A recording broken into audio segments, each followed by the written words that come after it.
Halo Bapak Ibu, jumpa lagi dengan saya Lukas Setiawan. Kali ini saya akan membahas khusus mengenai PP23 ya, atau orang sering sebut sebagai PPh final UMKM ya. Tarifnya 0,5% dari omset. Tapi sebelum saya mulai materi ya, jangan lupa untuk like, comment, dan subscribe video-video dari The Consulting, karena kami secara rutin akan memberikan Anda insight-insight baru melalui video-video kami untuk mengembangkan bisnis Anda tentunya ya.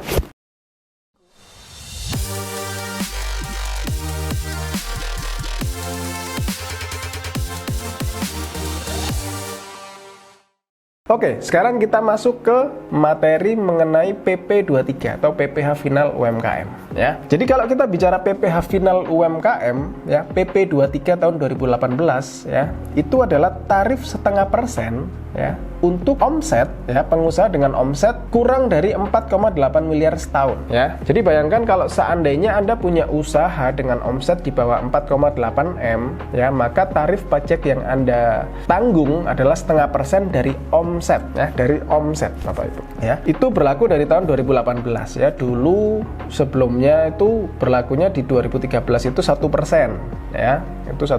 Kemudian di 2018 dia turun jadi 0,5% ya.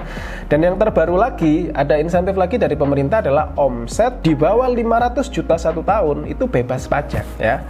Artinya Anda mendapatkan diskon atas omset 500 juta itu tadi ya. Jadi kalau Anda punya usaha omsetnya kurang dari 500 juta setahun, Anda tidak perlu bayar pajak ya. Nah, berikutnya adalah perusahaan baru ya, atau WP baru itu otomatis bisa menggunakan PP23 ya.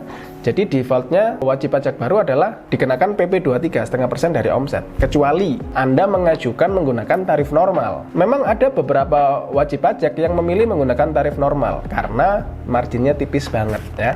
Pertimbangan lain adalah PP23 ini dihitungnya dari omset, jadi dia nggak memperhitungkan laba atau ruginya gitu. Jadi meskipun Anda rugi, Anda tetap harus bayar 0,5%. Nah, untuk model bisnis yang marginnya tipis ya, itu biasanya mereka lebih milih tarif normal karena mereka perhitungannya dari laba bersih ya, meskipun tarif pajaknya lebih mahal. Tapi ketentuan lain, kalau sudah memilih tarif normal tidak bisa balik lagi pakai tarif 0,5%. Nah, itu yang juga harus jadi pertimbangan ya. Jadi kalau Anda sudah milih pakai tarif normal, mau pakai PP23 lagi 0,5% udah nggak bisa ya. Kemudian untuk PP23 ini sendiri ya, untuk orang pribadi dia tidak perlu bikin pembukuan ya, makanya dia perhitungan dari omset, 0,5% dari omset ya. Tapi kalau untuk badan dia tetap wajib pembukuan seperti itu. Dan untuk kewajiban store lapornya sendiri di tanggal 15 ya, karena dia store sendiri. Jadi store di tanggal 15, lapor tidak perlu lapor ya, karena dengan penyetoran itu sudah dianggap lapor ya. Jadi tidak ada lapor. Jadi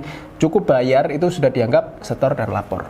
Seperti itu ya. Kemudian ada lagi terkait batas waktu penggunaan PP23 ya. Jadi rupanya PP23 ini, PPh UMKM 0,5% ini itu dibatasi waktu tertentu Bapak Ibu ya. Jadi tidak bisa selamanya pakai tarif 0,5% terus, no, tidak bisa ya. Jadi batas waktunya ada 3 model. Untuk orang pribadi ya maksimal 7 tahun. Untuk badan usaha CV ya itu 4 tahun. Untuk PT 3 tahun. Dihitungnya sejak kapan? 7 tahun, 4 tahun, 3 tahun ini dihitungnya sejak undang-undang itu diberlakukan atau waktu berdiri dari wajib pajak itu ya. Jadi kalau wajib pajak sudah berdiri sejak sebelum undang-undang, maka dihitung dari undang-undang dari 2018 gitu kan ya. Makanya beberapa PT sudah nggak bisa pakai tarif ini karena cuma 3 tahun gitu ya. Tapi kalau baru berdiri di 2021, nah Anda masih bisa karena dihitungnya dari 2021 seperti itu ya. Kemudian yang bisa menikmati tarif PP23 UMKM ya final ini siapa ya? Nggak semua bisa menikmati PP23 ini ya, nggak semua ya, ada yang dikecualikan juga. Oke, yang bisa menikmati adalah WP orang pribadi dengan omset kurang dari 4,8 M setahun ya. Kemudian WP badan omset kurang dari 4,8 setahun juga bisa ya memakai tarif ini gitu. Dan jangan lupa ya, tadi di awal sempat saya singgung WP OP ya, OP dengan omset kurang dari 500 itu bebas pajak ya. Tapi kalau badan omset kurang dari 500 dia tetap bayar ya. Nah, yang dikecualikan siapa? Yang dikecualikan adalah pekerja bebas itu tidak boleh pakai tarif ini. Ya, pekerja bebas ini apa sih? Pekerja bebas ini adalah wajib pajak yang mendapatkan penghasilan dari keahliannya. Simpelnya seperti itu ya.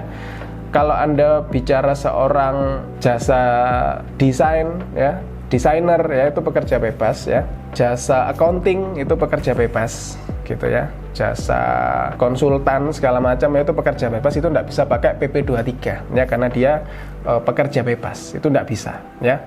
Yang dikecualikan lainnya wajib pajak yang sudah perhitungannya menggunakan tarif final ya. Misalnya kontraktor ya, kontraktor itu tarifnya memang sudah final gitu, jadi dia tidak bisa menggunakan PP 23 lagi karena sudah final, seperti itu ya. Jadi itu Bapak Ibu ya, kurang lebih mengenai PP 23 ya. Semoga bisa memberikan Anda wawasan baru ya tentang apa sih PP 23 ini, siapa sih yang boleh pakai ya, tarifnya berapa. Nah, itu semua serba-serbi terkait PP 23 ya. Semoga bisa memberikan Anda insight, bisa Anda aplikasikan ya di bisnis Anda atau di usaha Anda masing-masing ya. Terima kasih, sampai jumpa di video selanjutnya.